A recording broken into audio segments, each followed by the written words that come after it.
think that was on tune.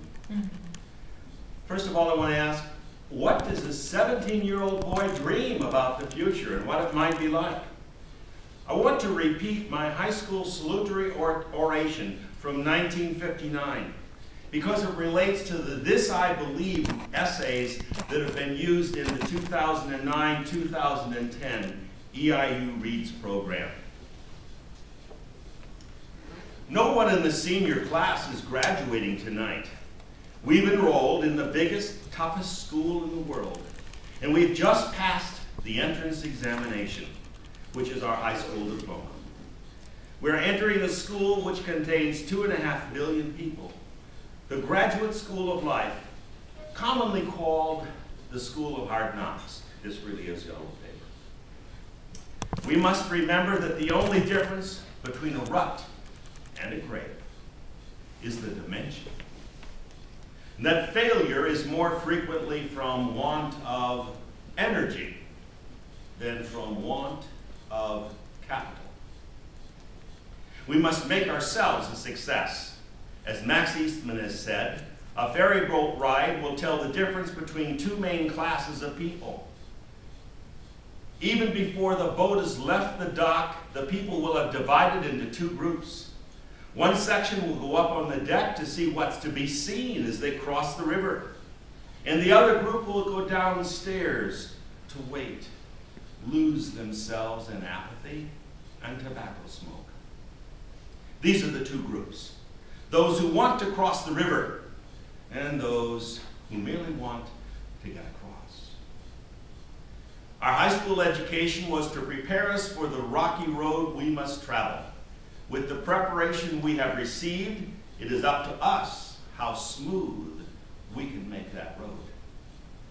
He who will not, when he may not, when he will. This high school education just gives us the basic essentials. And if we want to be a strong spoke in the mighty wheel of freedom as a skilled worker, we must continue our schooling.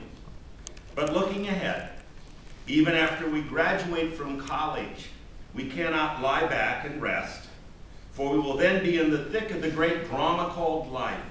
And if we rest, we'll be left in a cloud of obscurity. In this age of rockets and missiles, we have to be specialists to get ahead. If we're not, unemployment compensation is about the only check we might expect.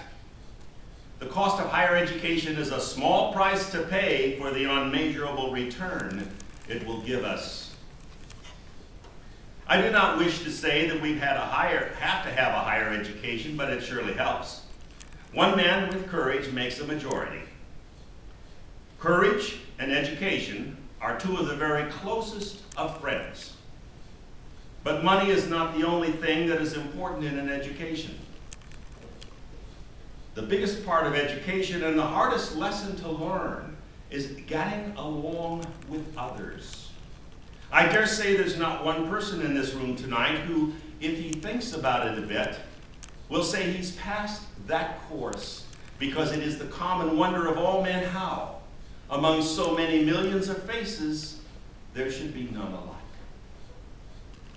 A person remains immature, whatever his age, as long as he thinks of himself as an exception to the human race. And the human race includes yellow, black, brown, and white. There can be no exceptions to this rule. This, above all, is our greatest problem. Prejudice is just another chapter in human relations. If there were no prejudice, there were no need for arsenals and forts. The fear of a threat to our personal security is the root of all our violence and hatred. Prejudice is based largely on ignorance and fear. Did you ever wonder what a Russian family is really like? How do they and others around them really live their life? Don't you suppose that they receive as much propaganda about us as we do about them? Just what is it that makes a successful businessman a Jew? Why are Negroes such bad people? In our own mind, can you answer these questions fairly? Most people cannot, because their minds, their small minds, are too crowded with petty prejudices and hates. Today, a great many so-called liberal people think they are thinking when they are merely rearranging their prejudices. Overcoming prejudices is the biggest share of getting along in the world.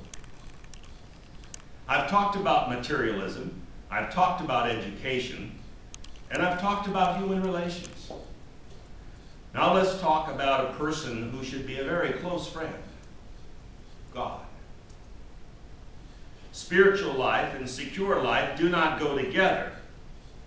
To save oneself, one must struggle and take risks. But one can only achieve the goals of outward materialism by an inward idealism. Without spiritual know-why, you lose even your technical know-how. The wise man is informed in what is right. The inferior man is informed only in what will pay. Faith is the force of life. God is the way, the light, and the life. Now, after this speech, my 80-year-old great aunt, who was forced to start speaking English in World War I when it was no longer patriotic to speak German, said, "Why, he could even become a preacher," which was probably the greatest compliment she could have given me. What is important to me now, after 50 years? One of the thoughts that I learned early on in my graduate education was that a teacher touches eternity, for he knows not how far his influences reach. And you are my influences, because you will reach far beyond my dreams.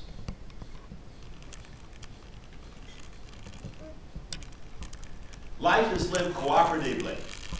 My wife and I have now cooperated at one level or another for the last 49 years. From our college years and dating, this is a picture from the Queen of Hearts ball shortly before our serenade. From the day that I graduated with my PhD, my nephew, our eldest daughter, our youngest daughter, and directly behind our youngest daughter, our son, although we didn't know it yet. To these years, our retirement years. Now actually for me, I don't call it retirement, I call it working part-time. Above all, life has meaning and purpose, which can be no more meaningful meaning than the frontispiece of the Eberly Bible, printed in Zurich, Switzerland in 1536, because one of my ancestors was a tract writer for Martin Luther in 1524. These are three thoughts that I think center on all of education. If you think, then you are open to new information, and receiving new information, you logically, accordingly change your mind, and that's a good thing. If you feel, you're driven by emotion, much like the winds on the Illinois prairie. Now, if you believe, because it is a matter of faith, no amount of argument will change your mind. To realize when one thinks, when one feels, and when believes is so important to the overall quality of your education.